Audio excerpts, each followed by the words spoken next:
Entram aqui nesta altura o Nuno Dias e o Joel Rocha. Eu não me levantei para vocês quando vocês estavam a entrar, mas tenho o meu total respeito e agradecimento por estarem aqui.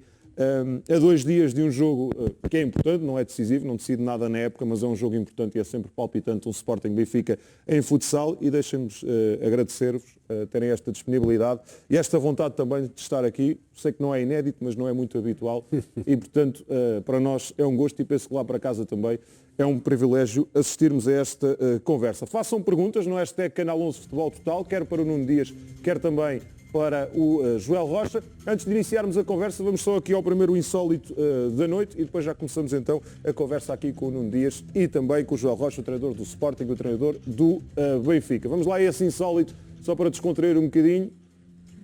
O que é que temos hoje, Artur? Portanto, temos um jovem na baliza e depois, enquanto bebia água, acabou por levar com a bola. Não deve ter sido agradável, de certeza. Temos mais 2 insólitos hoje. Atenção que hoje não há knockouts nem Mr. Quiz, porque o programa hoje é diferente. Nuno e Joel, não estava para começar por aqui, mas deixem-me também perguntar-vos, porque foi a notícia abalou o mundo em geral, nem vou falar do mundo do futebol. Que memórias é que tem? Posso começar por si, Nuno. Que memórias é que tem do Diego Armando? A primeira vez que se lembra de ter ouvido falar, o primeiro jogo que viu, se viu, que memórias é que tem? Boa noite e, antes de mais, agradecer o convite e dizer que é habitual da nossa parte, é mesmo habitual, não é muito normal ver-se este tipo de interação entre treinador do Sporting e treinador do Benfica. Devia ser mais. Mas entre nós é habitual, por isso agradecer o convite e dizer que da minha parte estaremos sempre disponíveis para isso. Penso que da parte do Joel, para aquilo que falamos também, há de o dizer também. Do Maradona, recordo-me aliás, eu quando era miúdo, comecei por jogar futebol, como é lógico. Mas do Maradona, aquilo que me recordo mais é o México 86. É esse mundial em que ele na final contra a Inglaterra, ele quase que fintou a equipa toda da Inglaterra e no célebre jogo da mão de Deus. Eu sei quartos de final, sim. Foi quartos de final? Ok. Mas esse gol, mas é o mais marcante, fica-me na memória, entre as passagens do Maradona muito mais cedo ainda no Barcelona, no Nápoles. Tenho imagens excelentes na seleção da Argentina de coisas que ele fazia, e foi um gênio, não. Este era o gol que eu estava a falar. O gol com que abrimos o programa. É o gol do século. Acredito que tenha sido o melhor jogador de todos os tempos. Joel, só para começarmos aqui a conversa, já vamos ao que interessa verdadeiramente, ao futsal, sobre as memórias que tem do Diego Armando Maradona. Mais uma vez, em primeiro lugar, boa noite a todos e é um gosto estar aqui. Tive a oportunidade de dizer quando cheguei, vocês fazem-me companhia diariamente em casa no sofá, e hoje, não estando no sofá, estou aqui na cadeira e é com muita satisfação que estou aqui. Agradecemos. E faço minhas exatamente as mesmas palavras do Nuno. A nossa disponibilidade é muito natural, e que isso fique bem claro, é mesmo muito natural. E é para nós também uma satisfação representarmos as instituições que representamos, mas também representamos o futsal aqui no programa de hoje. E além de Benfica e Sporting, representamos o futsal em Portugal, a Liga Placar e todo o universo de clubes que estão no nosso país. E da nossa parte e da minha também, 101% disponível para todas estas iniciativas. Deixe-me só dizer, Joel, e um agradecimento também aos 2 clubes, ao Sporting e ao Benfica. Vocês vieram também com elementos da comunicação dos clubes. De imediato o convite foi aceito e, portanto, fica aqui também o agradecimento, quer ao Sporting, quer ao Benfica, pela disponibilidade. E agora sobre o Maradona. Em relação ao Maradona, 2 notas. A primeira foi canhoto. Eu tenho uma predileção pelo jogador canhoto. Apesar de eu ser canhoto, passei ao lado de uma grande carreira, bem ao lado. É como a linha do comboio nunca se cruzou. A qualidade. Já lá vamos falar da carreira, das vossas carreiras. E depois a segunda nota é que eu tenho muito mais memórias daquilo que vi ao longo dos últimos anos pelo YouTube e pela televisão, não de me recordar de estar sentado em casa a ver pela televisão. Tenho memórias sim do que depois fui vendo pelo YouTube. E por aquilo que as imagens mostram, de que não é preciso muito mais palavras para descrever algo que era de um talento natural e que ficará para sempre na história do futebol. E hoje acaba por ser também um dia marcante por este acontecimento infeliz para o desporto e para o futebol em particular. Muito bem, vocês... Ele acabou de dizer que eu sou muito mais velho que ele, percebeste? É assim, eu por acaso, eu ia perguntar se vocês não levavam a mal. Eu não me lembro só de imagens do YouTube. Miguel, Ele é que se lembra, o fazer velho. uma pergunta em relação a isto. Então não deixa, António. Isto é uma conversa aberta. para passa cá. lá. A pergunta, a verdade seja dita, não é minha, é do Pedro Sousa, que nós estávamos à tarde a falar. Se é do Pedro Sousa, faça. Deve fazer, não é? Na vossa opinião, Nuno e Joel, como é que seria o Maradona no futsal? Que tipo de jogador seria o Maradona no futsal? Um craque, quem tem aquela relação com a bola que ele tem e depois parece que joga a dançar, naquele caso num campo relevado, parece que jogava com a bola colada ao pé, a bola fazia parte do corpo do Maradona, né? E portanto quem conseguia ultrapassar os adversários como se nada fosse, Sendo gravidade baixo. então no futsal seria algo de Mas fabuloso. se calhar ia ter de defender um bocadinho, não é? E o Porque- ideal... Haveríamos de encontrar estratégias para Pois, que... a questão é... Isso era da responsabilidade do treinador e dos colegas perceberem que é um talento e certamente seria uma dor de cabeça para os adversários, porque para nós, se fôssemos treinador do Maradona no futsal, era dizer assim, boa, a coisa está apertada, dá ali a bola ao menino e o resto a gente fica à espera de ver o que acontece. Seria obviamente um privilégio. Não ia Aquilo pôr que a... ele faz em espaços tão... Aquilo que eu fazia em espaços tão Exato. curtos, né? E o futsal é isso mesmo, é um espaço curto, é um espaço reduzido, em que a intensidade é grande, mas o adversário sempre próximo. Aquilo que ele era capaz de fazer nesse espaço, se fazia na relva, certamente ia consegui-lo fazer com a mesma qualidade ou mais no futsal, não tenho dúvidas disso. Era um craque e ia ser um craque no futsal também.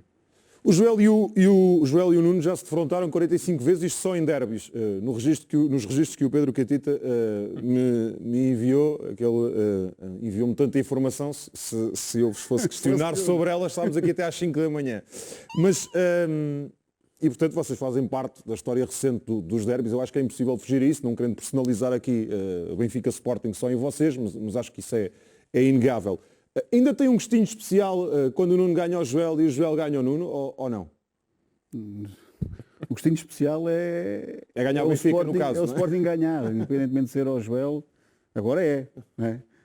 Mas o gostinho de especial não tem a ver com o Joel, tem a ver com o aspecto competitivo que nós temos dentro de nós próprios. E a forma como nós vivemos o jogo, a forma como nós queremos vencer sempre e às vezes isso só não chega. Às vezes o vencer para nós não chega. Nós somos, o Joel também é assim, nós somos tão perfeccionistas naquilo que fazemos que às vezes o ganhar não chega. Mas não, tal como eu estava a dizer, não tem a ver com o ganhar ao Joel, tem a ver com o Sporting, que é a equipa que lidera. Se fosse o Instituto Dom João V era igual e o Joel no fundão é a mesma coisa, tem a ver com o facto de nós querermos tanto ganhar, independentemente de ser ao Joel ou ser ao Benfica. Eu na semana passada queria muito ganhar à Brunhosa. E ganhou? E ganhámos. E agora vou querer muito ganhar ao Benfica, como é lógico. Neste caso é do Joel.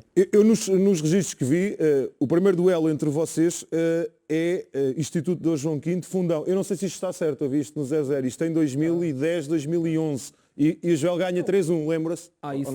Não se lembra? Mas é uma boa memória, Acho que é. Isto é uma boa Acho que memória. ganha 3-1 no Lorissal. Mas foi claramente no Instituto do João Quintina Desportiva do Fundão, porque foi esse o nosso trajeto também desportivo, mas o ano e o resultado não, mas repito, é uma boa memória, Miguel. Obrigado por essa memória. Deixem-me fazer-vos uma questão sobre o jogo já de sexta-feira. Para quem não sabe ou quem não segue tão atentamente a Liga Placar e está a perder grandes jogos, as duas equipas vão chegar a este jogo exatamente empatadas na classificação. Ganharam todos os jogos até agora. O Sporting tem uma diferença de golos melhor e, portanto, está no primeiro lugar. Marcou mais golos, mas também sofreu mais que o Benfica. Quem é que está melhor neste jogo? Que é uma pergunta que se faz muitas vezes. Calma. Não se... não. Joel, posso começar por si? Sim, é impossível, claramente seria futurologia antever quem é que está melhor e certamente o jogo de sexta-feira vai ditar um resultado e o resultado pode ser o indicador daquele jogo em particular. Mas a Liga Placar e os 10 jogos já efetuados até agora demonstram claramente duas equipas muito fortes, muito competitivas, muito capazes daquilo que são todos os momentos do jogo e por isso têm 10 vitórias. E para fazer 10 vitórias na Liga Placar também não é com um estalar de dedos. A Liga está cada vez mais competitiva. E veja-se os resultados que nós Benfica e Sporting, já tivemos até nos encontrarmos. Mas a verdade é que depois também acabamos por fazer prevalecer a qualidade muito daquilo que são os nossos intervenientes e que são os nossos jogadores. E na sexta-feira o duelo é completamente emparelhado, é completamente equilibrado. E àquela pergunta chavão de quem é favorito, a resposta é constantemente padrão. São duas equipas, são duas instituições, são dois plantéis, são duas equipas técnicas que têm os mesmos objetivos. Os mesmos. Nem mais, nem menos. Nem melhor, nem pior. Os mesmos objetivos. Quer quantitativos, quer qualitativos, quer intermédios. E quando assim é óbvio que haja equilíbrio e que existe equilíbrio. E depois será, vai acontecer na sexta-feira, no confronto direto, que se pode encontrar algumas diferenças. Mas até pode acabar empatado também, não é? E há de facto esse equilíbrio, mas há um equilíbrio que, se nós formos caso a caso e jogador a jogador, é de uma baliza à outra, passando pelos bancos. E na sexta-feira será certamente um grande jogo de futsal, ponto. E que seja, esse é o meu primeiro desejo, que seja um grande jogo de futsal, e neste caso, para quem vai assistir em casa pelo Canal 11, e um grande jogo num Benfica Sporting não se traduz só pelos golos. Traduz-se também por aquilo que as equipas produzem à procura do golo e também para impedir o mesmo. E nós temos à disposição, quer Benfica, quer Sporting, talento, magia, organização, superação, e representamos duas instituições que têm também esse dever de proporcionar um bom espetáculo a quem estiver em casa. E na sexta-feira assim será. E nós vamos claramente também com esse foco muito evidente naquilo que são os nossos comportamentos, as nossas tarefas, porque sabemos que o resultado nós não controlamos. E se tudo fizermos bem e muito bem, sabemos também que pode não ser suficiente porque a oposição é muito forte. E depois, mais uma vez, aquela frase chavão de o jogo de pormenores e de detalhes. Pois bem, mais uma vez, será também esse desafio que nós temos diariamente de prepararmos, anteciparmos todos estes pormenores e detalhes para que depois na sexta-feira, no momento certo, na hora certa, no local certo, possam aparecer à medida que nós queremos. Sabendo, mais uma vez digo, que a oposição é forte, o Nuno vai dizer exatamente aquilo que eu vou dizer para outro. O Nuno pode dizer que o Sporting está melhor. E neste momento eu Pode considero... dizer, não é? Mas do ponto de vista quantitativo, em relação ao número de pontos, estão as duas iguais. De golos marcados, o Sporting está melhor, de golos sofridos, o Benfica está melhor. Miguel, o que é que eu posso dizer mais? Podia dizer que o Benfica, não, nós estamos muito melhor que o Sporting. Mas eu prefiro guardar essa afirmação para o final do jogo de sexta-feira, depois de ganhar. Espero que não. Eu prefiro guardar essa afirmação até lá. Agora, no dia de hoje, seria, não se trata, nem seria de ambição, nem de vaidade. Seria futurologia pura, dizer que estamos melhor aqui e acolá. Agora, eu tenho noção que temos aspectos onde estamos melhores, eu tenho a perfeita consciência que o Sporting tem aspectos onde é melhor que nós, e nós também... Mas isso interessa-nos, diga lá, Joel. Pode dizer? Sexta-feira, a partir das 9h30, estejam atentos que eles vão aparecendo, ou seja, e depois é todo este trabalho de back-office que nós fazemos, que andamos à procura do pormenor, que vai ditando algumas diferenças. O Miguel, se recebeu as estatísticas do Pedro Catita... Recebi e vi algumas. Certamente, eu não registro isso, porque não faço esse registro, estamos mais preocupados com outros. Mas vejo a quantidade de jogos nos últimos anos, de jogos e de competições que foram decididas por pontapés da marca de grande penalidade a 6 metros da baliza. Ao fim de 10 meses de época. E nos últimos 3, 4 anos as finais foram à negra, a 5 jogos. Mas o Pedro enviou-me uma estatística que corrobora isso que está a dizer, que foi 65% desses 45 derbys que vocês jogaram entre vocês, desde que estão no Sporting e no Benfica, 65% dos derbys terminaram com uma diferença de 1 golo apenas. E 78% terminaram com uma diferença de 1 ou 2 golos. Portanto, reflete aqui bem o equilíbrio, não é? Portanto, Isso não há dúvidas. Sexta-feira às 11h eu... Não vai dizer, Nuno, que o Sporting está... Não é o que o Joel está a dizer, não. Eu acho que o Sporting está melhor em algumas coisas, mas eu acho que o Benfica também está melhor noutras, não é? E acho que cabe-nos a nós, depois, e cabe-nos a nós, bem, se bem que durante o jogo o nosso papel é importante, como é lógico, é mais importante, é mais interventivo do que é no caso do futebol, porque parece-me a mim que a nossa intervenção no jogo, o facto de nós, durante o jogo e durante aqueles 40 minutos, conseguimos mudar, alterar alguma coisa numa fração de segundo, num lance estratégico, numa alteração defensiva, até nas próprias substituições que nós fazemos durante o jogo. O facto de serem volantes, tiramos o Manel e metemos o Joaquim. A nossa intervenção é tão mais preponderante para o jogo que mesmo assim, o facto de ela ser dessa forma, mesmo assim eu acho que é durante a semana que nós preparamos esses detalhes que o Joel falava. E acho que eu não sou nada, eu não sou nada de redes sociais e de Instagram. Não tem?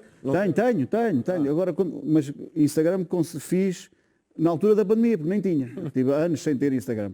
E fiz agora. E dos primeiros posts que eu fiz foi uma pseudo-mensagem para treinadores, no sentido de lhes dizer que, não sei se vocês estão de acordo comigo, que é, e no futebol nós ouvimos muito isso, que é, o futebol está tudo inventado, parece que está tudo inventado. E eu acho que é uma estupidez nós dizermos que as coisas estão todas inventadas, não estão nada. Se estivesse tudo inventado, a gente não está aqui a fazer nada. Então, eu acho que há sempre coisas para inventar, há sempre coisas para inovar, há sempre coisas para surpreender. E acho que é nessa surpresa que nós conseguimos colocar de vez em quando. É nesses aspectos que nós inovamos, porque acho que está na inovação e está no fator surpresa que nós às vezes conseguimos enganar e conseguimos no detalhe fazer algo de diferente que possa surpreender, que às vezes os jogos decidem e tal como tu disseste, também não sabia nada desses números, mas quantos por cento é que dá? Tem de ver outra vez. 75, 78. Tem de ver. Diferença de um golo? É 65% dos 45 jogos terminaram com diferença de um golo. Se terminaram com a diferença de um golo, de certeza que algum desses golos, por mais que nós estejamos preparados para aquilo que coletivamente a equipa vai fazer, eu conheço o Joel conhece-me a mim, nós sabemos as ideias um do outro, sabemos como é que o Benfica joga, o Joel sabe como é que o Sporting joga, apesar de o Benfica este ano ter introduzido dados novos na equipa com a inclusão de alguns atletas extraordinários, e há sempre coisas em termos individuais que podem fazer a diferença, que nós não estávamos tão preparados porque não são atletas que nós conhecemos tão bem do que aqueles que o Benfica tinha, como era o caso do Bruno Coelho, como era o caso do Chaguinha, como era o caso do Fernandinho, que já cá estavam há muito tempo, e que havia um conhecimento muito mais profundo daquilo que eram as competências individuais deles. E com as novidades que o Benfica apresenta atualmente, pode acontecer em termos individuais, nós temos surpreendidos também. Nós não vamos ter tanta surpresa a esse nível, espero conseguir ter algumas de outro nível, mas cada vez é mais difícil, nós nos enganamos um ao outro. Eu já vou introduzir aqui o Pedro Catito, ele está via WhatsApp também a acompanhar a conversa e vai aqui também falar aqui com o Joel, com o Nuno. Eu tenho aqui alguns desafios que me pediram para vos fazer e não vale responder que é o coletivo. Joel, se tivesse de escolher um jogador da equipa, ou o jogador mais perigoso da equipa do Sporting, quem era? Ou quem é? Não vale dizer que o Sporting vale pelo seu coletivo. E pelo treinador, e pela estrutura. Mas vale. Não, também vale muito. Se eu pudesse escolher um jogador do Sporting para... O jogador que acha mais perigoso na equipa do Sporting, o mais difícil de parar, o mais imprevisível. O mais preponderante? Merlin. E porquê? Precisamente pela importância que tem no jogo, sobretudo ofensivo, desequilíbrio individual, 1 contra 1, capacidade que tem não só de finalização, mas de assistir, passador, 3 assistências na Liga. passador na bola parada, muita qualidade, tudo isto, talento, imprevisibilidade em cima de tudo aquilo que faz. Agora, só para dar esta nota de rodapé, o Benfica já ganhou o Sporting com o Merlin e já perdeu com o Sporting sem Merlin. O que é que isto significa? Que as duas equipas, e eu respondi à questão, mas gostaria de acrescentar isto, as duas equipas são trabalhadas do ponto de vista da organização coletiva, que estão preparadas para, sem Merlin e sem o jogador que o Nuno vai dizer que eu sei quem é. Quem é? Diga lá. Não, tem que ser o Nuno. Não, agora é giro. Agora, eu sei que é que o Nuno vai dizer, que eu acho que é perfeitamente normal e legítimo. E o que eu quero dizer é que quer o Benfica. Eu também sabia que ias dar o Merlin. Quer o Benfica. Quer o Benfica. Então, há bocadinho falávamos lá em cima, quando estávamos sentados, falávamos de algumas características. O que eu quero dizer é que quer o Benfica e quer o Sporting, sem jogadores importantes, estão preparados para coletivamente manter a sua organização e têm a sua identidade bem definida. Eu costumo dizer às vezes que se o jogo, para quem está em nossa casa, para quem está em casa, se o jogo fosse a preto e branco e as duas equipas não tivessem equipamentos listados... Dava para perceber quem era? Mas a ideia de um treinador é ter essa identidade visível. Não é? Ou seja, dizer assim, não, aquela equipa é mais, dá aquela imagem, com aquelas características, quer ofensiva, quer defensivamente, e esta equipa assim, portanto, eu fico bem claro, o Sporting sem Merlin e o Benfica, o seu jogador que o Nuno quer tirar, tem a sua identidade, o seu padrão, e vão ter sempre os mesmos objetivos. E isso fica bem claro. Nuno, diga lá. O que o Joel estava a querer dizer era que se tirássemos as caras dos atletas e as camisolas e ficasse a preto e branco, nós conseguimos dizer aquela equipa é do Nuno Dias, aquela equipa é do Joel. Exato. Aquela é do Joel e aquela é do Nuno. ADN. Isso. Sim. E eu fico contente quando isso acontece, porque é sinal que há comportamentos e que há personalidade, não é? uma maneira de estar no campo, uma forma de jogar que se identifica claramente com aquilo que são os padrões identificados por mim, né? E quem diz por mim diz por Joel, como é lógico. Falta o jogador. O jogador, se eu tivesse que escolher, escolhia-se que provavelmente pelas mesmas características que o Joel falou em relação ao Merlin, escolhi o Robinho, não é? Era esse? Miguel, agora tudo o que eu pudesse dizer Não. tinha sempre duas conotações, mas eu acho que é Como é perfeitamente óbvio, evidente. como Eu acho é que óbvio. É um jogador perfeitamente que evidente, desequilibra, é um não é? jogador que de um momento para o outro. Mas nenhum deles faz 40 minutos.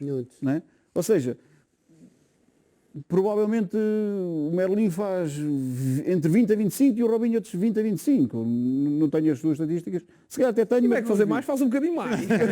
Quando tem que ser, faz um bocadinho mais. Mas quando é necessário. Sim, mas o padrão é por aí. Sim, é anda aí nos 25 minutos. Ou seja, ainda sobram 15 para jogar sem ele, não é? E ele não vai jogar sozinho. Assim como o Merlin não vai jogar sozinho, vai jogar com outros 4 e com mais 5 do lado de lá que se vão opor a ele. Por isso, mas é pelas características que ele falou. É um jogador decisivo, é um jogador que em situações individuais de 1 contra 1 pode resolver, pode decidir um jogo, finaliza bem, tem bom passe, é um craque porque é daqueles jogadores que aparece sempre nos jogos grandes, sempre. Eu não me recordo de ver um jogo grande em que tu já viste jogos do Sporting Benfica sem Merlin, mas eu ainda nunca vi nenhum jogo do Benfica Sporting sem Robinho. Se quiser, se quiser.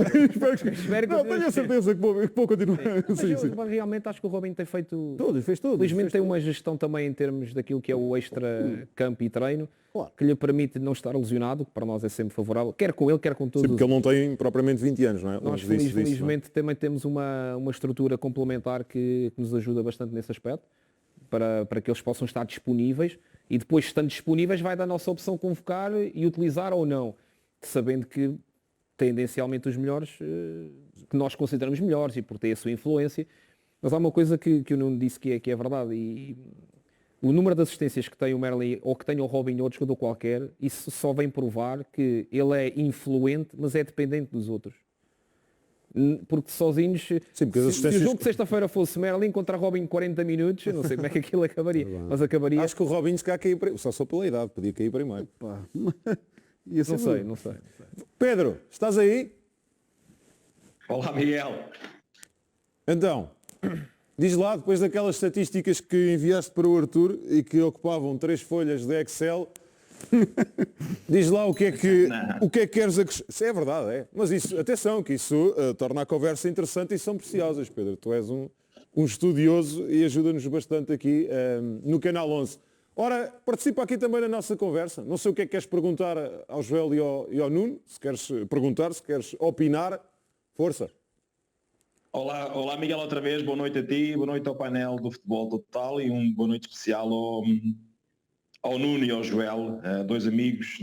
Acho que já perdemos a conta dos anos que estamos juntos e é um prazer imenso estar aqui com eles, mesmo à distância. Isso é um aspecto que permite-me, Miguel, lançar, que é 2 questões de lançamento. Para já, dar os parabéns aos dois e o futsal dar mais uma vez a mostra que os derbys e que o Benfica Sporting, isso, a rivalidade não conta para podermos estar juntos, para poder falar, para poder opinar, para poder rir uns com os outros, para poder divertir e para partilhar os conhecimentos e aquilo que nós somos, na verdade. E, portanto, era bom que isto que acontecesse mais vezes, era bom que tivéssemos mais vezes todos juntos nesse aspecto.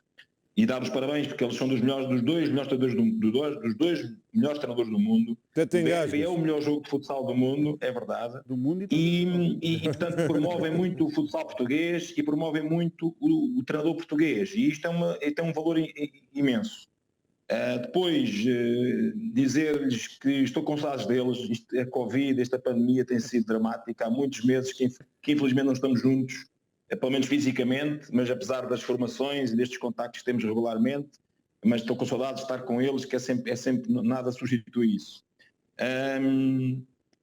Em termos de jogo e do futsal, já testei algumas situações, mas eu queria aqui lançar aqui um tema para o Joel e para o Nuno, que está um pouco associado. Um primeiro tema, tenho aqui vários, se tiver oportunidade, e se tivermos tempo, se calhar não temos, infelizmente, mas que é o Joel e o Nuno, como já vocês disseram, já se defrontaram 45 vezes só em derbys. Estou a falar dos derbys, né? Isto tem a ver com o derby de sexta-feira. Ou seja, isto está qualquer coisa como 1900 minutos, muitos derbys, ganharam, perderam, e conhecem-se perfeitamente. O Paulo Luís, o adjunto do Nuno, foi colega do curso de treinador do Joel. E é da Benedita.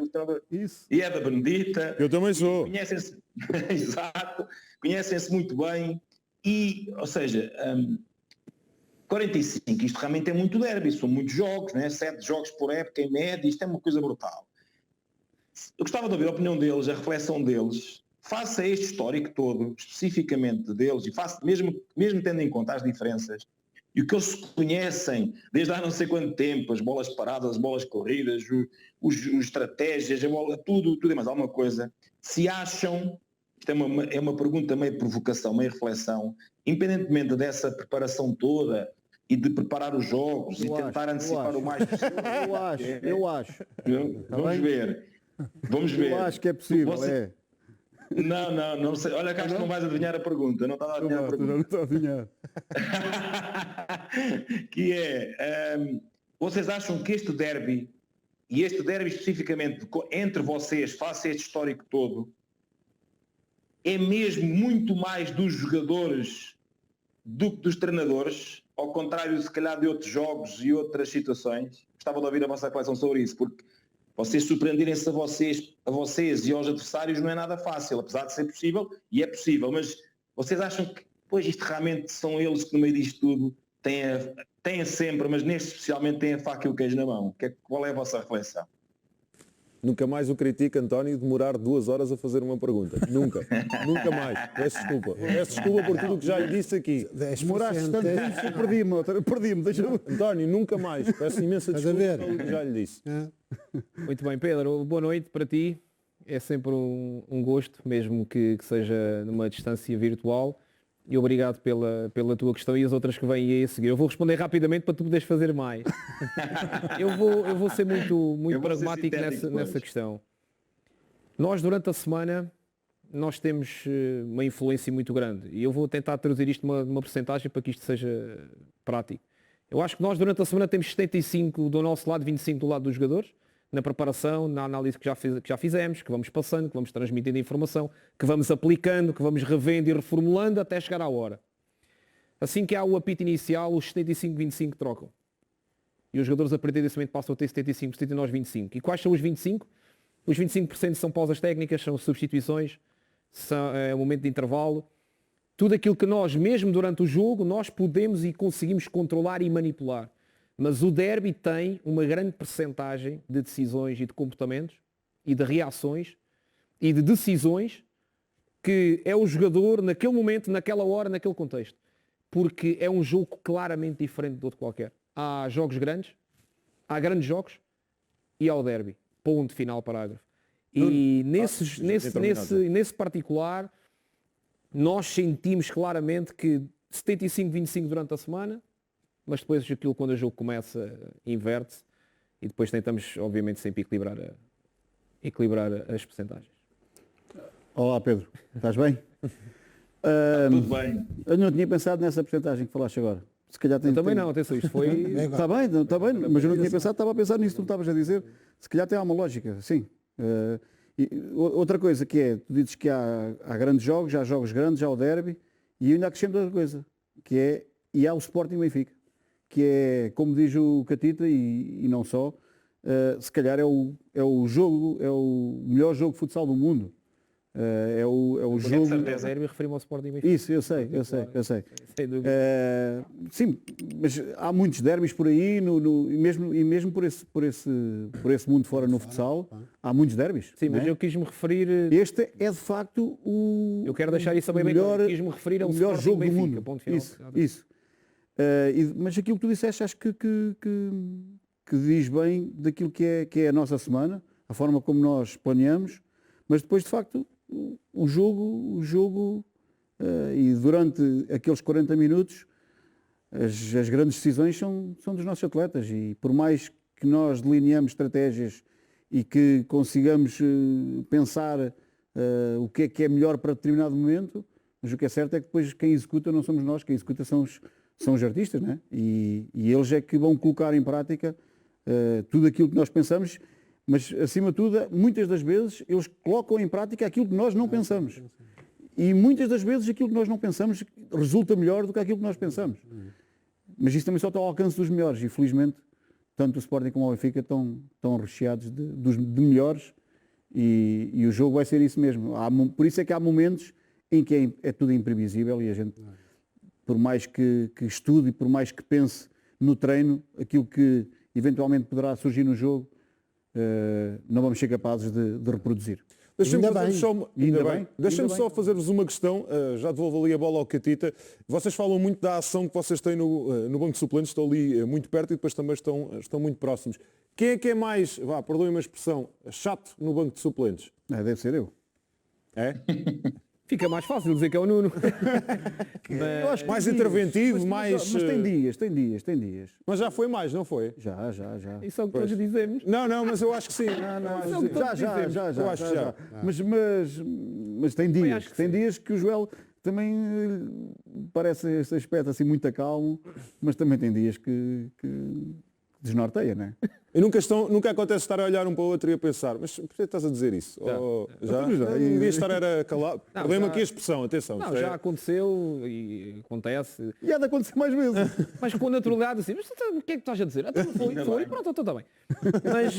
Mas quer dizer, de empatia natural, de acordo com o que está a acontecer, não de nada transcendente ou, sei lá, ou cego, digamos assim. Não, questões que estejam associadas ao jogo. Obviamente que quando uma falta é assinalada, ele quer que seja a favor dele e eu quero que seja a favor do Benfica. E portanto haverá sempre momentos para...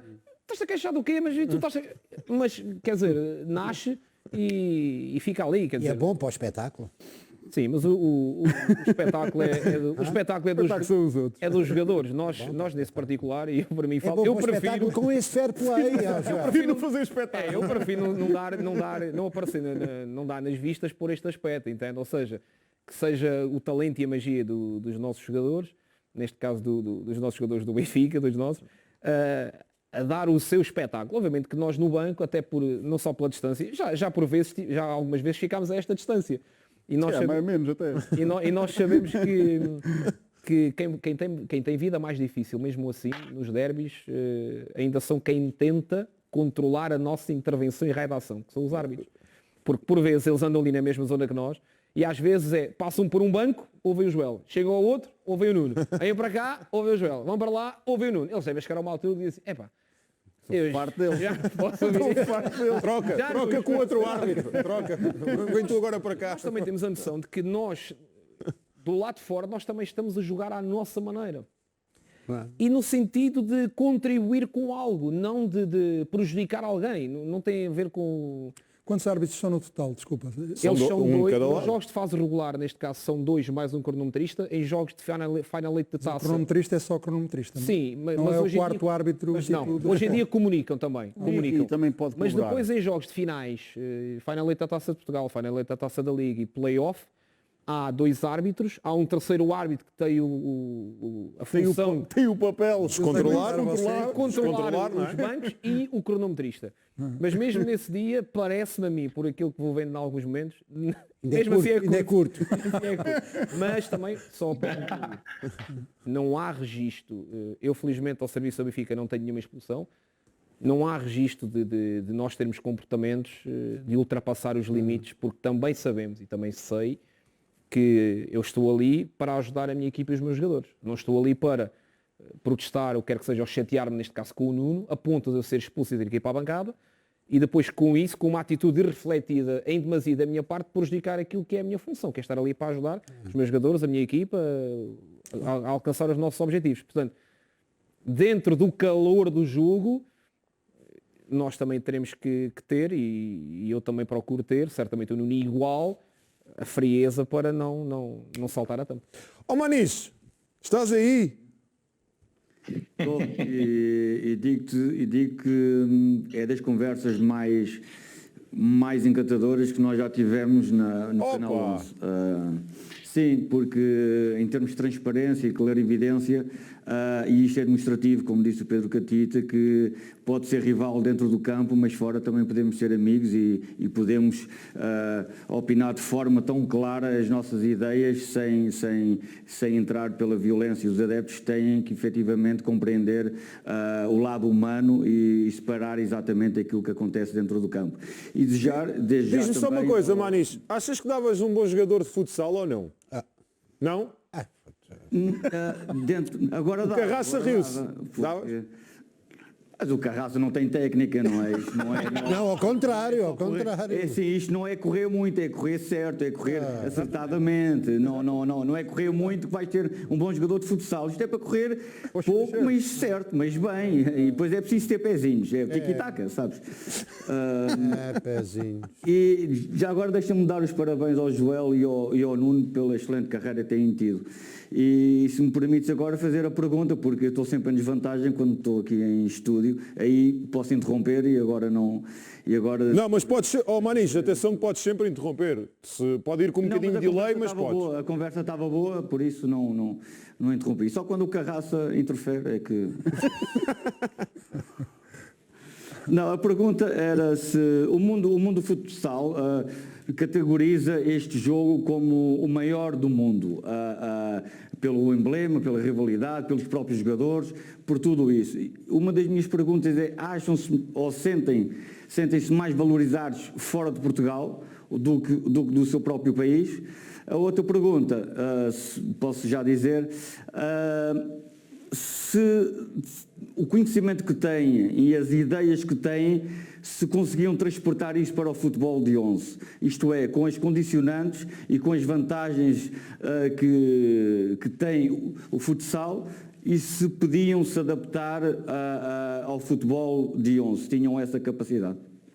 Nuno, pode começar. Vou começar pelo boa noite ao Manico também.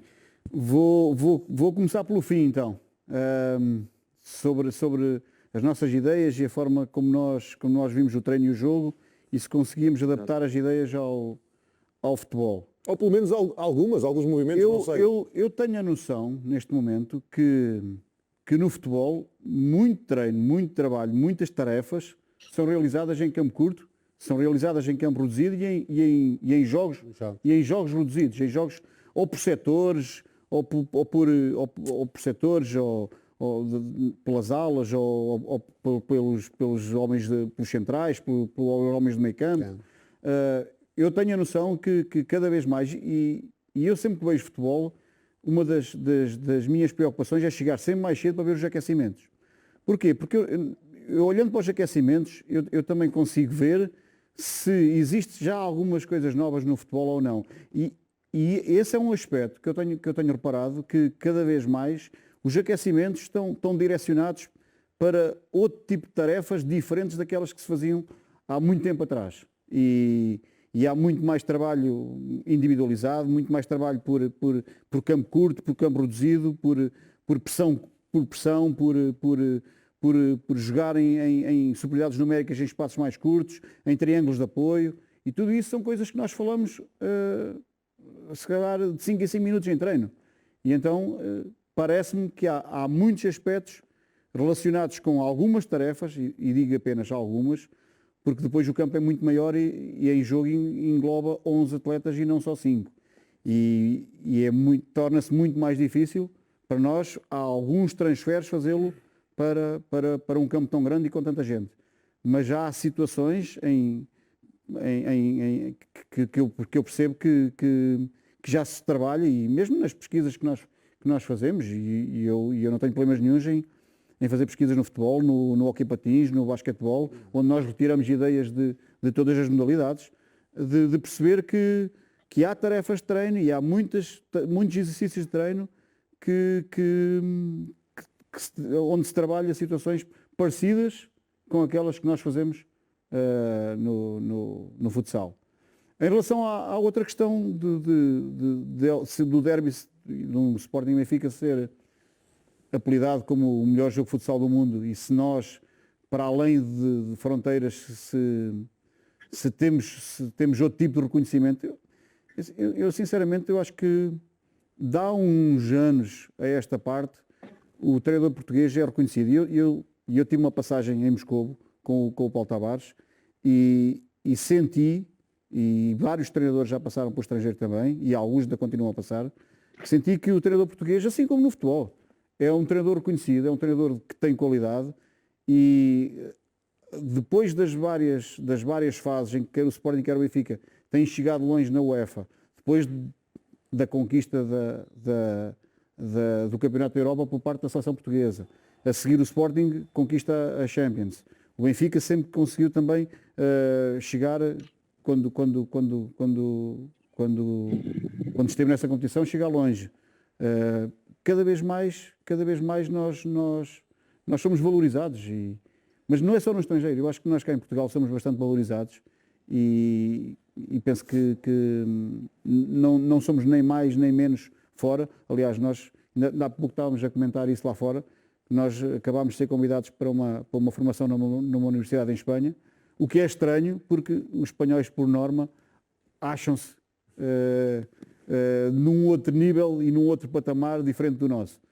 Mas o que é certo é que nos convidam, assim como os brasileiros, onde nós também já tivemos em algumas formações para treinadores brasileiros e também fomos convidados para isso. Ou seja, mesmo nos países onde o futsal é reconhecidamente por todos a grande modalidade e onde tanto o Brasil como a Espanha são, se calhar, acima de Portugal ainda, quando falamos em seleções, apesar de Portugal ter sido campeão da Europa e neste momento é o campeão, mas nós, treinadores portugueses, continuamos e somos reconhecidos, por isso é que somos convidados para esse tipo de formações e para esse tipo de palestras para treinadores desses países, não é? Maniche, antes do Joel responder, deixa-me só dizer que o Nuno Dias tem essa semelhança contigo, passou também em Moscovo, com a diferença que ele trabalhou e tu não. É só a única diferença que existe, é pequenina. Se calhar vieste foi com a carteira um bocadinho mais cheia que o Nuno. Acredito eu. Não tenho dúvidas. Acredito eu. Provavelmente. Agora a sério. Bem, em primeiro lugar, agradecer a honra e o privilégio da pergunta do Maniche, quem eu aprendi a gostar enquanto praticante, sobretudo ao nível da seleção e quando chegou no estrangeiro. E depois, mais tarde, pelo recente livro que eu tive a oportunidade de o ler, que me foi oferecido pelo seu autor, pelo Tiago, e os meus parabéns também por essa compilação. Obrigado. De algumas histórias que são sempre, como vamos acompanhando aqui, são sempre espetaculares e, afinal de contas, são essas coisas que levamos. Em relação às duas questões, e começando pela última pela primeira que o Maniche fez do reconhecimento. Acho que o Nuno que agora disse está tudo dito. Nós, de março até novembro, que é onde estamos agora, participámos os dois, quer em conjunto, quer em separado, em formações, em conversas, em partilhas, em workshops, o que se quiser falar, quer em Portugal, quer no Brasil, quer em Espanha. E eu tive uma evidência, tive uma prova que não tinha tanto essa noção, mas que a tive de março até agosto, setembro, e eu já o afirmei publicamente. Hoje em dia, e digo isto sem vaidade e sem sobranceria nenhuma, hoje em dia o futsal português está na moda e está na vanguarda do futsal mundial. Ponto. E o futsal português está na vanguarda do futsal mundial e somos, além de reconhecidos, somos solicitados, e hoje em dia, quer o Brasil, quer a Espanha, como nós cá em Portugal, somos consultados, requisitados e solicitados para como é que vocês fazem, como é que vocês pensam, o que é que fizeram, como é que construíram esse caminho, qual foi o pensamento, como é que as equipas jogam assim, como é que fazem, porque é que fazem. E nós somos atualmente, claramente, somos uma referência do futsal mundial. E não haja dúvida nenhuma em relação a isso. E os factos que comprovam isto que eu digo, não passam de argumentos, é a conquista do Sporting do título europeu de clubes e a conquista da seleção enquanto campeã europeia de futsal. E depois o trajeto que os clubes e o treinador português têm desenvolvido. O treinador português, não só no futsal, e vocês aqui falam de futebol, mas também no futsal, é um treinador que é capaz, é inteligente, é organizado, é metódico. E é, como eu costumo dizer, é macaco. Macaco no sentido de se querer enganar de um lado positivo. É estratega, é estudioso, é preocupado. E por norma, nós fazemos do trabalho, queremos fazer do trabalho, da organização e da personalidade, da identidade das nossas equipas, a diferença quando jogamos na Europa e quando jogamos com equipas espanholas ou brasileiras. E nós, nas últimas pré-épocas, nós temos defrontado equipas estrangeiras que estão todas em igual período de preparação e há diferenças notórias em termos de organização. E, portanto, o futsal português e o treinador português e o treino português está na vanguarda do futsal mundial e é referência. E não são equipas quaisquer essas? Não, estamos a falar de equipas campeãs de Espanha, campeões do Brasil, enfim, intercontinentais também. E nós, eu quando digo nós, agora refiro-me a Benfica e Sporting, temos o privilégio de poder ter à disposição o investimento dos clubes para ter jogadores que façam também a diferença, porque não é só na cozinha. No futsal também precisamos de ovos para fazer algo saboroso. E nós temos esse privilégio, temos esse orgulho. E depois é preciso, obviamente, o nosso trabalho, o empenho deles, e isso é para nós um motivo de satisfação. Em relação ao transfer de uma modalidade para a outra, eu posso dar um caso particular que aconteceu comigo. Eu em 2000, primeira vez que me dei conta que estava a ser uma espécie de treinador foi no futebol. Em 2004, na cidade da Covilhã, de onde eu sou natural, na Desportiva da Estação. E eu treinava uma equipa de futebol de 7, infantis, na altura.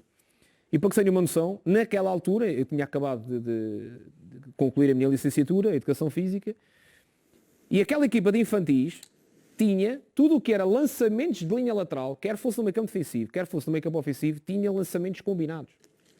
Havia pontapés de baliza combinados. Os meninos, na realidade, com 10 anos, 1 e 2. Quer dizer, estamos a falar em 2004. Eu já olhava para o jogo, se calhar, em alguns momentos, a exagero do ponto de vista da organização. Porque nós às vezes queremos tanto, as coisas tão organizadas e tão pensadas. Ontem estávamos a falar disso com o Cruzeiro. E eu acompanhei em casa, tão estruturadas que depois parece que estamos a ofuscar o talento. Bom, mas isto era conversa para outro programa. E nessa altura, aquela equipa que eu treinava tinha pontapés de baliza organizados, lançamentos de linha lateral igualmente e pontapés de canto. Estamos a falar em 2004.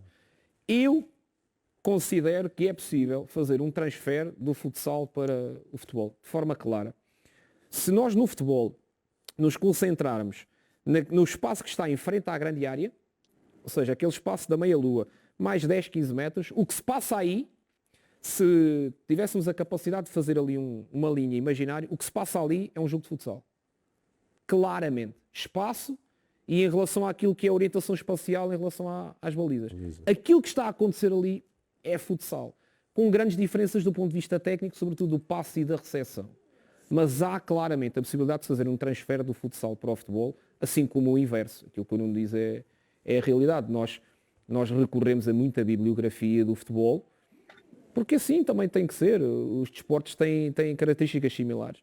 Mas é possível claramente fazer um transfer do futsal para o futebol e não sei se estou enganado com o que vou dizer, mas penso que a Juventus, há cerca de uns meses atrás, contratou para os seus quadros um responsável do futsal para trabalhar na sua academia os escalões iniciais de base com fundamentos, ações técnicas e não só. Não estás enganado. Era o selecionador italiano. De futsal. Ou seja, o que é que o clube pensou?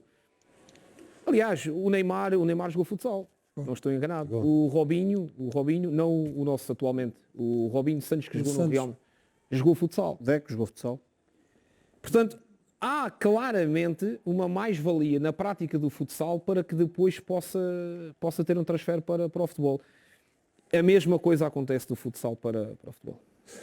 Nuno, E vocês já falaram muito também da questão das bolas paradas. Diz que o Sporting, e o Benfica também, são equipas muito fortes nas bolas paradas. Eu tenho uma curiosidade que é, como é que vocês inventam tantos lances de bola parada? Então, ou seja, quer reposições laterais, quer cantos, quer faltas, vocês perdem muito tempo a imaginar isso, tiram de outras equipas, de livros, desenham. Como é que isso surge? De tudo isso que tu disseste. E para se ter uma ideia, que eu acho que as pessoas lá em casa, portanto, estamos aqui a ver, por exemplo, no caso, um lance de bola parada do Sporting, vocês, isto foi o Pedro Catita que escolheu, vocês têm quantos lances preparados de bola parada? Às vezes não são muitos. Às vezes o mesmo tem várias variantes. E nós exatamente do mesmo movimento e com o mesmo posicionamento, nós arranjamos variantes e opções diferentes de finalização. E isso é dentro do campo depois os jogadores que sentem qual a melhor solução ou vocês dão indicação? As duas coisas. Porquê? Porque nós analisamos adversários. Nós percebemos, pelas análises que fazemos, zonas favoráveis de finalização ou zonas frágeis de defesa, de organização defensiva. E através dessa análise, dessas zonas frágeis que nós idealizamos, algo para conseguir esse aproveitamento. E se este que vocês estavam a ver, por exemplo... Põe outra vez, Artur, por favor, se conseguires. Okay. É contra o Dinamo Sajonense este jogo. Só fazendo uma análise e percebendo que o jogador que está a marcar o marcador do canto, que joga muito mais fora da linha de fundo, só fazendo essa análise é que nós entendíamos que aquela bola conseguia entrar naquela zona, não é? Porque se aquele jogador estivesse muito mais próximo da linha e provavelmente muito mais recuado, que é onde está o jogador do Benfica na sexta-feira, provavelmente este jogador já não vai conseguir fazer e executar este pontapé de canto, não é? Já terá que ser um outro diferente que depois na sexta-feira já vai ver. Joel, perde muito tempo. Ganhamos tempo. Ganha tempo, pronto. Porque é uma boa forma de abordar a questão. Este trabalho que nós fazemos de Mas, análise, desculpe, mas reconhece que eles são fortes, muito fortes nas bolas paradas, não reconhece isso? é uma evidência e contra factos não há argumentos, são fortes. É que eu lembro-me que narrei 2 ou 3 jogos, acho que foi o último até com o Pedro, contra o Viseu, o penúltimo do Sporting, e dos 5 golos, 4, aliás, é uma constante, 4 são, e por vezes o Nuno, lembro-me que até às vezes pede pausas técnicas já a acabar a primeira parte, só para preparar ali qualquer coisinha. Infelizmente para nós este ano o Benfica tem, à data de hoje, o melhor índice de eficácia em relação à estratégia dos últimos 7 anos. O que para nós também é um bom indicador, porque o Nuno não vai ter tempo de consultar estes números, já lhe estou a dar alguns para ele se poder. Não vou consultar, mas vou analisar essas coisas todas. Mas este ano nós este ano temos os melhores números em relação à eficácia de situações de estratégia ofensiva dos últimos anos. Mas este trabalho é feito muito também de análise à nossa própria equipe, isto é, eu posso querer ter uma ação de estratégia com um passe aéreo, mas isso pode ser uma intenção minha, se não tiver ninguém com qualidade, capacidade para executar esse gesto técnico, quer de passe, quer de finalização, não adianta eu ter visto algo que me possa ter parecido interessante e querer aplicar na minha equipa. E depois é tudo isto, é ver muito. Já alguma vez tirou bolas paradas do Sporting para fazer? Já? E o Nuno? Já, e depois vamos, obviamente, retiramos um princípio, retiramos um movimento, adaptamos a algo nosso e depois às vezes até tentamos, no confronto direto, aplicar, surpreender com algo que à partida... ou seja, está a ver, Nuno? Vamos imaginar este cenário. Vamos imaginar que... Sinal de inteligência. Vamos imaginar este canto que nós acabamos de ver na imagem do Sporting. Eu acho que também há do Benfica, não há, Artur, Vamos ou não? imaginar que nós, na sexta-feira, vamos tentar replicar este canto. Uma coisa é certa. O Sporting, na análise que tem do Benfica, feita para sexta-feira... nós preparámos... Não, mas o Sporting não tem no registro do Benfica aquele pontapé de canto. E não tem nos seus registros, porque o Benfica não o tem feito nos últimos 10 jogos. Mas pode fazer. Mas não significa, obviamente, que na sexta-feira não o venha a fazer. E depois o que é interessante neste aspecto é, e os números que já foram falados aqui desde o início, os 45 jogos e os tais minutos que o Catita disse, nós damos por nós a consultar os jogos anteriores. O que é que o Sporting tentou fazer? Quer atacar, quer defender. O que é que nós tentámos fazer? Porque eu estou a ver o jogo do ponto de vista do que aconteceu, mas do ponto de vista daquilo que foi preparado. Portanto, eu estou a ver o jogo em duas perspectivas, mas já com uma terceira, que é, eu preparei isto, aconteceu isto, o que é que aconteceu para que isto possa resultar ainda melhor. E quando vemos o jogo, vemos nestas 3 dimensões. e damos por nós a fazer a análise do derby de março, do derby da segunda volta do João Rocha, da primeira volta na Luz, das finais, e dizemos assim, quando nós procuramos este caminho, o que é que o Sporting fez? Ok, aqui fez isto, no jogo seguinte fez aquilo. Há padrão, não há padrão. E o que é que nós encontramos? Eu não encontro. Encontra padrão e encontra inovação. E a inovação vem da nossa criatividade e vem muito, mas mesmo muito, daquilo que é o que os nossos jogadores dão no treino. E aconteceu esta semana para concluir isto já aconteceu esta semana, que é, nós fazemos a análise, preparamos e dizemos assim, parece-me bem levarmos este tipo de estratégia. E vamos experimentar. E nós fazemos, aplicamos e depois, se calhar, e eles próprios dizem-nos, mister, se calhar esta bola, não sei se é melhor ali, se é melhor aqui, fazemos isto em vez daquilo. Ok, e depois nós chegamos ao gabinete, vemos, e no dia a seguir dizemos, isto vem do quê? O enriquecimento vem da nossa preparação enquanto equipas técnicas, mas vem também do know-how do jogador. Sensibilidade do jogador. Claramente, nós estamos num nível competitivo, de excelência tal, que os nossos jogadores não aceitam, porque sim, uma proposta de estratégia, ou de tarefa, ou de exercício, ou de abordagem ao jogo.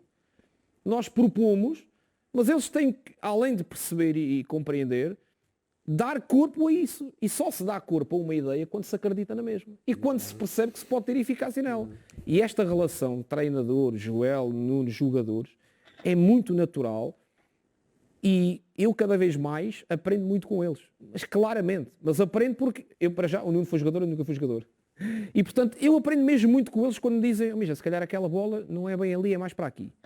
Mas eu pelos ângulos que já vi do treino, da filmagem, parece-me que, mister, mas isto não é... ok. E tanto, depois é este equilíbrio que nos permite depois encontrar mais vezes o sucesso. Nós estávamos para terminar às 11h30, vou pedir aqui mais 10 minutos de desconto. Penso que ninguém vai levar a mal, estão os responsáveis da comunicação do Sporting e do Benfica a olhar, eu nem vou olhar para eles e, portanto, vamos fingir que eles não estão a ver. Vocês não têm de se deitar, pois não?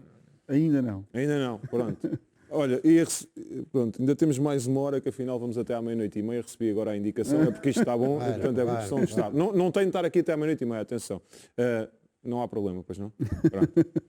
Muito bem, vamos lá. Eu gostava também de, e o Pedro ainda está ali, Pedro, não me esqueci de ti, mas gostava também que vocês falassem um bocadinho da vossa, como é que isto começou para vocês, porque fala-se muito dos jogos, das equipas, mas...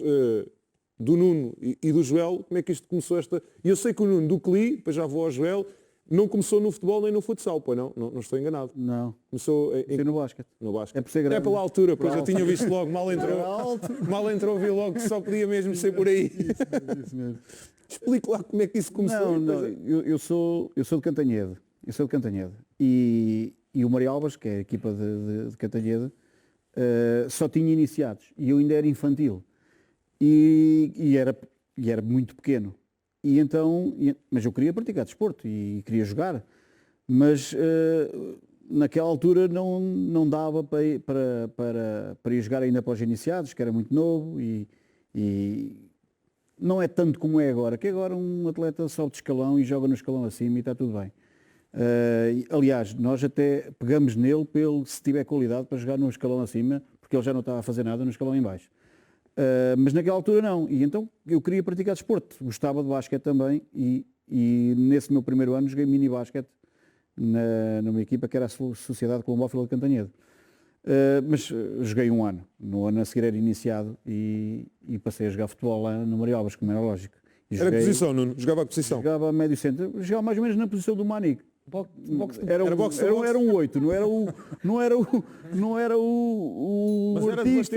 Era de bater ou era daqueles de organizar mais? Bater era mais quando passei a jogar futsal. Ok. Não, era um jogador de equipa. Eu acho que era um jogador, mesmo no futsal, quando joguei. Era um jogador de equipa, era um jogador de não era nem o Robin nem o Merlin, como é óbvio. Jogava neste Sporting?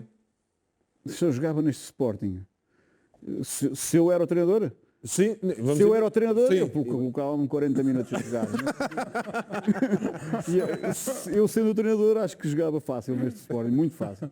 aliás, e capitão de equipa, marcava cantos, penaltis e 10 metros. E 10 metros, como é óbvio. E mais 4. Sim, saía quando estivesse muito cansado e pedisse para sair para respirar para voltar outra vez. Não, mas acho que o trajeto... Eu joguei, depois ainda cheguei a jogar na terceira divisão, futebol, quando passei a sénior no Marialbas, e depois o futsal apareceu também no meu último ano de curso, na licenciatura em Educação Física, em que no quarto ano não conseguia conciliar o quarto ano, porque implicava estágios, e o estágio era durante o dia, as aulas eram ao fim do dia, e não conseguia, no futebol treinávamos às 7h30, por aí, e as aulas iam das 6 às 8, porque o estágio era durante o dia, e não tinha como jogar futebol. E nesse ano fui convidado pela Académica de Coimbra para no meu último ano jogar futsal. E foi a melhor coisa. Nesse meu primeiro ano na Académica, na segunda Divisão Nacional, E faz a transição, desculpe, só interrompeu, com que idade? Ou seja, de futebol para o futsal. Já era sénior, portanto 20 e... O último ano de faculdade devia ter 22 ou 23, por aí. Segunda Divisão, a Académica subiu à primeira lá nesse ano, fui convocado à seleção universitária nesse ano. Depois no Instituto Dom João V vencemos uma Taça Portugal, a seguir fui convocado à Seleção A, ainda fiz algumas internacionalizações, não muitas também, se eu fosse o selecionador tinha ido sempre? E mais vezes certamente, mas fiz um trajeto no Instituto durante muitos anos, e até que depois passa a treinador. Até que passei a treinador também no Instituto. A orientar os companheiros de equipa na altura, não é? Que eram os meus colegas de equipa, passaram a ser os meus jogadores, mas continuaram a ser os meus amigos fora do espaço de treino, como é lógico. Joel, jogou? Basquete não jogou, de certeza, pois não? Não. Eu fui praticante de futebol, na altura, lá na cidade da Covilhã, na Desportiva da Estação. A primeira vez que os meus pais me levaram para o futebol, eu era infantil na altura. Olha, desculpa, eu joguei contra a Estação, na Nacional de Juvenis. Isso. Olha, tu queres ver que... Não, a idade. Não, eu não jogo. O Joel é muito mais velho que eu, é mais novo. E eu joguei, eu fiz parte dos plantéis de infantis, iniciados, juvenis e júniores nesse Posição, Joel. desportivo. Eu quando comecei, nos infantis fui treinado pelo professor Zé Luís, que é hoje o adjunto da Seleção Nacional de Futsal, e eu nessa altura era defesa esquerda. Depois nos iniciados eu passei para médio esquerdo, e dos juvenis para a frente joguei ainda mais para fora, era sempre o quarto suplente a entrar. Eu costumo dizer que depois dos iniciados para a frente, a qualidade dos meus colegas era por demais evidente, e eu sempre fui resiliente, não abdiquei de ir. Era um jogador esforçado, de certeza, não é? Só mais nada mesmo, e às vezes nem o esforço valia a pena. Mas depois eu vivia na cidade da Covilhã, foi lá que fiz o percurso académico inicial, e portanto eu fiz esses escalões todos até júnior. Mas é como digo, infantis iniciais eu ainda jogava, contribuía, fez a esquerda e tal. Depois, com o passar do tempo, suplente, todos a aquecer, chamava um, chamava dois, e eu quase outra vez. E assim foi até ser júnior, e depois entretanto eu em 2000... Portanto, percebe quando tem de deixar alguém de fora e eles não ficam muito satisfeitos, ou não? Eu não percebo quando eles ficam insatisfeitos, porque eu não ficava insatisfeito. Eu achava muito natural, porque eu conseguia perceber que realmente se eu fosse jogar poderia ser um bocadinho perigoso.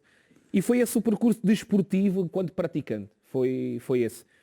E eu daí, desse percurso, eu retiro a resiliência de quem não era utilizado e não jogava, e na cidade da Covilhã, no inverno, e nos pelados, além da bola ter um peso logo diferente, chuva, vento, fazia um fresquinho que Deus Nosso Senhor saberá, não é? Como vocês devem imaginar.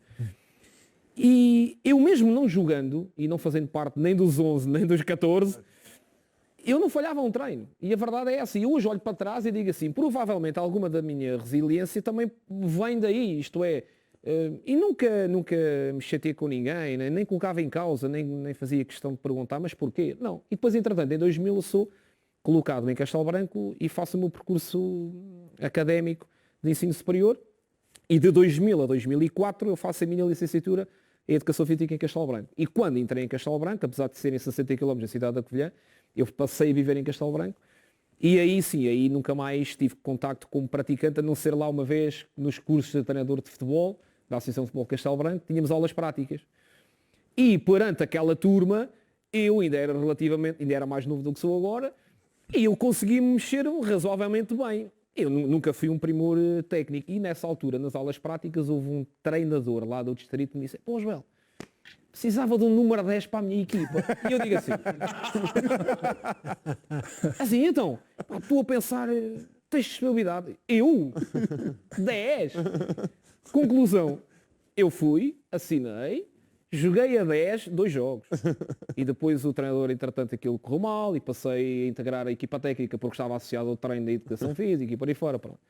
E portanto a minha vida de praticante foi muito tranquila, muito serena, e é como eu costumo dizer, a linha do comboio, eu de um lado, a carreira do outro, e nunca se cruzaram, sem problema nenhum, não tem problema. Eu costumo dizer que tive uma lesão grave, que me foi diagnosticada por volta dos 16 anos, ao nível do talento. Não tem nada a ver com ao nível do talento. E eu digo isto sempre aos nossos jogadores, sempre. Aliás, um jogador novo que chega ao plantel, eu pergunto sempre: já consultaste o meu currículo desportivo, o meu percurso? Não, o Mister jogou. Eu joguei, estás a brincar. Pá, vai consultar o Google, vai ao YouTube, e eles ficam todos muito atrapalhados quando chegam. Os outros começam-se logo a rir, e depois eu digo que tive uma lesão grave aos 16 anos, ao nível do talento. Deixem-me só ir aqui ao Twitter, não fomos e lá em casa pedimos desculpa, mas a conversa está aqui muito interessante, mas vamos aqui colocar algumas questões, porque é natural, são várias, são dezenas. O Di Cardoso, um abraço para ele, diz: gostava de fazer uma pergunta ao Mr. Joel, já deixa os jogadores do Benfica fazer cuecas? Ou não deixava? Ou já deixa, ou nunca deixou, ou isto é verdade? Sempre deixei, porque o talento e a magia são necessários e fazem parte em zonas adequadas e propícias a... Exatamente. Agora, isso é o que eu mais gosto de ver, é quando uma ação técnica de excelência tem eficácia, quer no sentido correto do jogo, quer na direção da baliza do adversário, quer em condições favoráveis e zonas favoráveis. E, portanto, eu quero e espero muito bem que na sexta-feira, quer o Diogo, quer todos nós, possamos presenciar momentos desses do Benfica na direção da baliza do Sporting com eficácia. Porque isso é o talento, é a magia. Agora, há espaço, tempo e zonas para. Vamos a outra questão, tentar aqui colocar algumas. Luís Martins, o nosso Luís Martins, espetáculo de conversa. Nuno Dias, acha que o Bernardo pode ser o grande guarda-redes da nova geração nacional, e quanto tempo gasta no treino a preparar bolas paradas, já que o Sporting marca de qualquer forma efetivo? Ao Joel, como faz a gestão dos guarda-redes? Olha, em relação ao Bernardo, não tenho dúvidas nenhumas que vai ser o futuro guarda-redes da Seleção Nacional.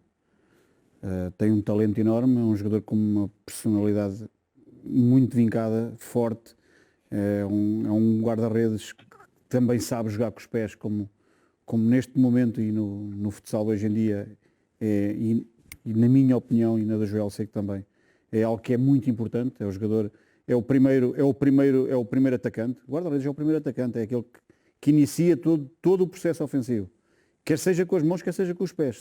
Se souber fazê-lo com os pés, melhor ainda. Aliás, no futebol cada vez se vê mais. E cada vez trabalha melhor. Se bem que o Rui continua a dizer que... Convém que saiba defender. Convém que saiba defender. Isso é a principal função do guarda-redes, é defender a baliza. Claro. É a principal função. Mas neste momento nós cada vez vimos mais que o guarda-redes tem que ser alguém que seja um apoio e que saiba jogar com os pés, para que cada vez que a bola lhe chegue ela saia jogada e que não saia um charuto na frente, para a bancada, não é?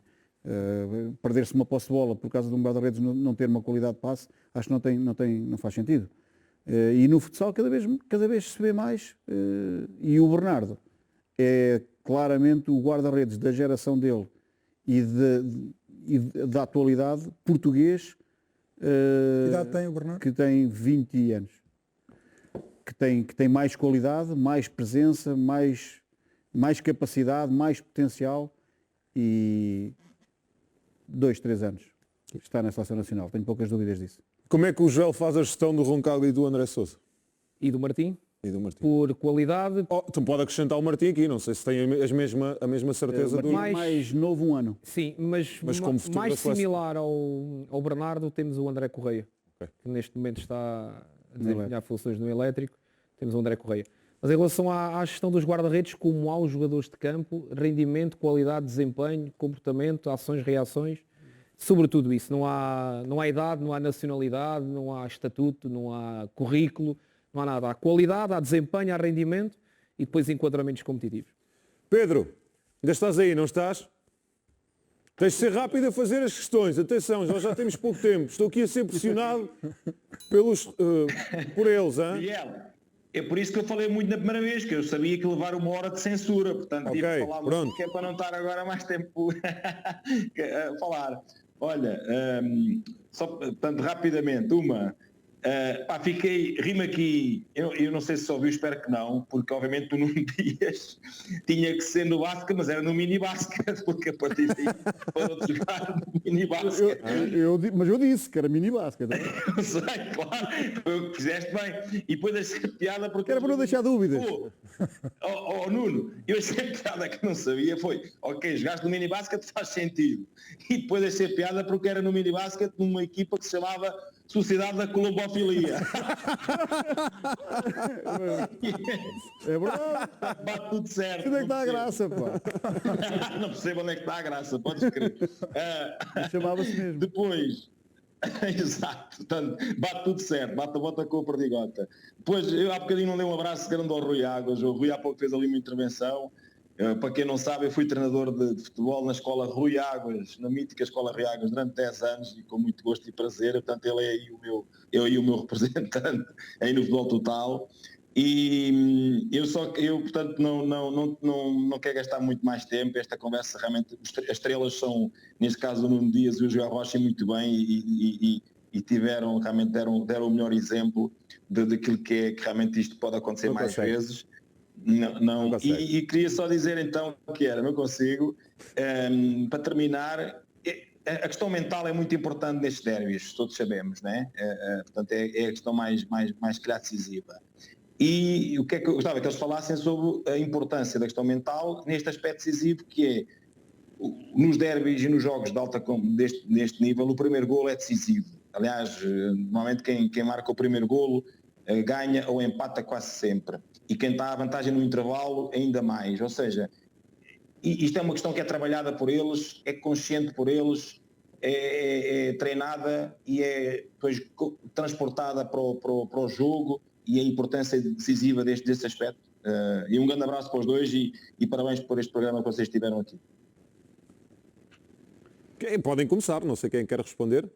Olha, em relação ao primeiro golo, eu acho que o golo é decisivo sempre, mas em relação a quem faz o primeiro golo, os últimos 2 jogos entre o Sporting e o Benfica,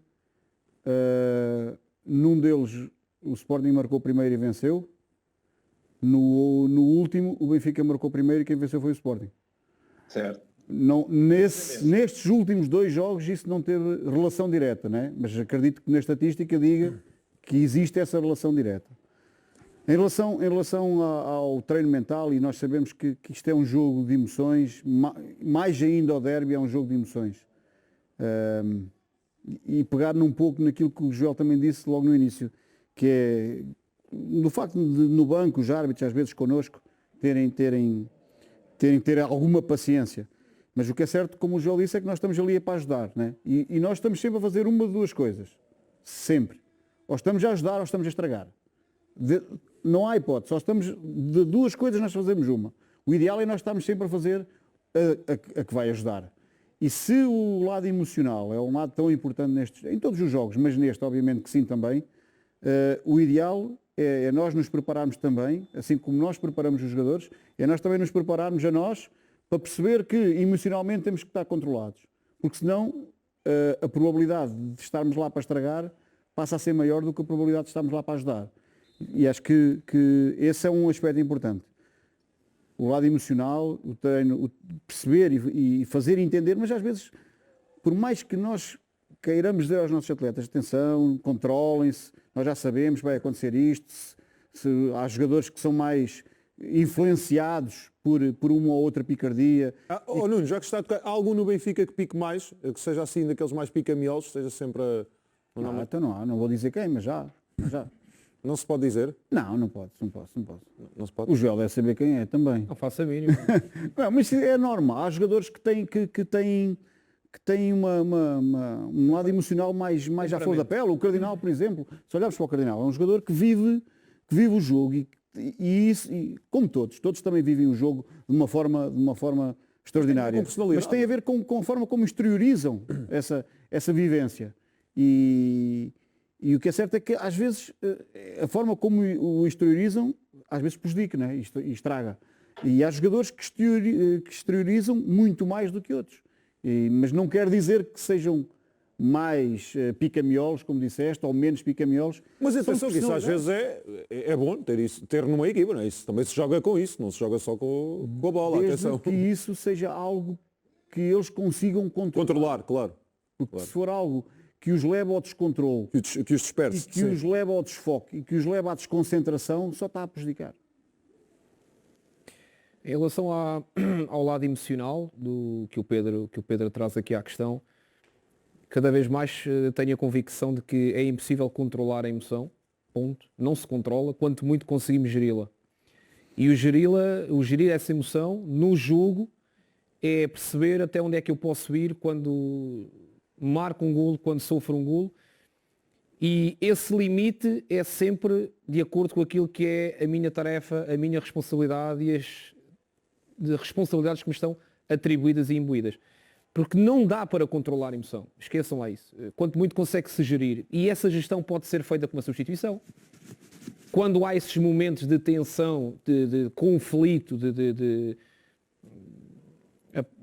como o Miguel acabou agora por dizer, não se consegue encontrar o momento onde aquilo começa, nem saberemos quando é que aquilo vai acabar. O decisivo ali é gerir esse momento e, sobretudo, gerir o após esse momento e perceber se o jogador perdeu ou não o foco naquilo que é o mais importante, que é a tarefa, que é o jogo e as responsabilidades ofensivas e defensivas. E um derby, um Benfica Sporting, tem algo que nenhum outro jogo tem. Eu e o Nuno já levamos vários jogos ao serviço Benfica e Sporting, internacionais inclusive. Não tenho memória de sentimentos e percepções e desta gestão emocional a um nível de exigência ultra máxima que um Benfica Sporting traz, exige e obriga, com e sem adeptos. Bem, então com adeptos é uma coisa que eu faço o apelo a que quem possa, independentemente de ser de Benfica de Sporting ou não de ser de Benfica e de Sporting, Vai haver um jogo ao pavilhão, não é? mas completamente. Eu tenho o prazer de oferecer o bilhete, que não apareçam 2.000 pessoas a pedir o bilhete, mas um Benfica Sporting em futsal vale a pena. Vale a pena porque quem entrar num pavilhão e assistir a um Benfica Sporting deixa-se levar pela emoção e deixa-se contagiar pelo jogo. E fica fã. Ponto. Joel, por acaso, o Benfica e Sporting, 10 jogos, 10 vitórias. O Benfica e o Sporting têm sido, por esse fator de não haver público, têm sido beneficiado? Eu considero que são as mais prejudicadas. Porque Benfica e Sporting são sempre quem joga de pavilhão cheio. Quer na Luz ou no João Rocha, quer fora. Aliás, Sempre. esse era um aspecto que se comentava que poderia este ano equilibrar muito mais os jogos. Exato. Porque não íamos ter... Porque o que é certo é que Benfica e Sporting jogam em casa sempre. Né? E esse fator do jogar em casa sempre ia deixar de existir. Porque não íamos ter adeptos, não íamos ter ninguém nas bancadas a torcer e a ajudar-nos nos momentos difíceis.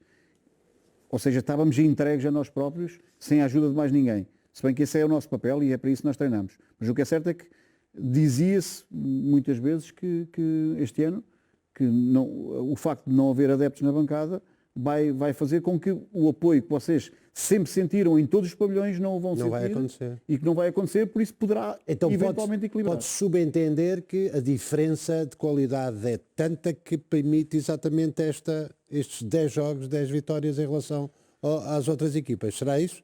A diferença é grande, mas recordo que o Sporting já venceu 3 jogos pela margem mínima. Já venceu o Leões Porto Sal por 3-2, já venceu o Braga por 2-1 e já venceu Módicos por 3-2 também. Ou seja, apesar de ter alcançado vitórias, 10 jogos, 10 vitórias, houve 3 jogos, ao contrário do Benfica, que venceu todos os jogos com margens mais folgadas que o Sporting. Não teve goleadas tão grandes como o Sporting teve, por isso é que a diferença de gols marcados e sofridos está da forma que está. 12 pontos. Mas o que é certo é que golos. o Benfica não venceu destes 10 nenhum jogo pela margem mínima. Não teve, eu não sei se esta análise ainda não fiz, Joel, mas eu acho que o Benfica ainda não teve a perder nenhum jogo. Não. Já. não. Ainda não teve a perder nenhum Quero jogo. dizer que, mas não, nós agora não tenho certeza, não tenho certeza. Mas... Teve com o Dinamo Sajoanense a perder. Sim, no Dinamo Tiveste a perder? perdeu um O 0. Sporting também, acho. Sim. O Sporting teve a perder com o Sim. Dinamo Não sei Sajoanense se foi e só outros com o mais. Dinamo, Pedro. Não sei se não haverá por aí outro, mas provavelmente sim, com o Dinamo. Deixem-me só, temos mesmo de fechar esta conversa, já passou muito o tempo que tínhamos previsto e que tínhamos pedido. Deixem-me só fazer-vos uma última questão, pedir-vos uma resposta curta. Vocês chegaram, nesta altura, ao topo do futsal em Portugal, a nível de clubes. São muito jovens ainda e pedir-vos uma resposta mesmo curta. Joel, onde é que objetivo, que sonho é que tem para a sua carreira, ou se já chegou ao patamar mais alto? Eu neste momento encontro-me num patamar de excelência e sou um autêntico privilegiado, quer pelo trabalho que desenvolvo, quer pelo clube que represento, que tenho o orgulho de representar, quer pela confiança com o clube e as pessoas que comigo trabalham, tenho o privilégio de usufruir esse dia a dia e não consigo honestamente pensar muito mais do que no dia de amanhã, muito ainda mais hoje em dia com aquilo que está a acontecer no mundo, e não consigo mesmo pensar, porque eu nunca imaginei ser treinador, nunca tive o desejo de treinar na primeira divisão, as coisas foram acontecendo, as circunstâncias foram aparecendo, as oportunidades apareceram e é verdade que as agarrei, que me dedico bastante ainda no dia de hoje para me fazer merecer esse privilégio que sinto que o tenho, porque represento o Benfica e temos à disposição as condições que temos, mas não consigo pensar muito mais além porque estou extremamente feliz e satisfeito e eu costumo dizer isso sim, enquanto o Benfica me quiser, eu claramente vou querer continuar a querer o Benfica para mim. Nuno? Estamos nos melhores, não faz sentido nós pensarmos em... Tem um Ferrari nas mãos. Não? Temos tudo. E eu parti do princípio que Temos não iam dizer, olha, eu gostava de treinar ao Sporting e o Nuno dizia que gostava de treinar ao Benfica. Pronto, parti logo desse princípio, não é? Não, nós estamos muito bem. Posso dizer, nem sei se posso dizer isto, mas inclusivamente eu renovei o meu contrato há muito pouco tempo. Acho que ainda nem foi público. Mas, Olha agora, por quanto tempo, Nuno? Isso não posso dizer. Pronto, já que estava a dizer. Aliás, eu acho que já me estiquei e até acho que já disse coisas que não devia ter dito. Não é? Mas isto para dizer, só no seguimento da questão, para dizer que estou muito contente por estar no Sporting e neste momento nem sequer me passa pela cabeça outras coisas mais. Muito bem, e nós estamos também muito contentes de vocês estarem no Benfica e no Sporting, terem estado aqui neste Futebol Total. Vamos fechar esta conversa, foi um gosto. Penso que lá em casa também adoraram, acho que é a palavra certa. Esta conversa diferente, mas sempre saudável, tranquila, e é isso que queremos. Nuno, manda um abraço ao Paulo. Claro que sim. Não tenho nenhum adjunto que conheça, Joel, senão... Manda ao Robinho, manda ao Robinho. Posso mandar ao Robinho, pronto, não é adjunto, mas... Mas também é o Paulo é da treinador. Medina. É no campo. Dentro do campo. Muito bem, peço e agradeço-vos imenso terem estado aqui, peço desculpa aos elementos da comunicação, quer do Sporting e do Benfica, pelo tempo que cedemos, e ainda foi algum, mas penso que foi bom quer para o futsal, quer também para os telespectadores lá em casa, ficarem a conhecer um bocadinho melhor das duas equipas, do jogo e de vocês, porque vocês também são protagonistas e são importantes na modalidade. Um obrigado e vamos aqui fazer mais uma troca neste Futebol Total. Um abraço, deixem-me boa sorte para sexta-feira, ganhem o melhor, termine empatado, pronto, para ninguém ficar triste. Prazer. Tá? Obrigado. Está? Até à Eu próxima. aperto com eles aí.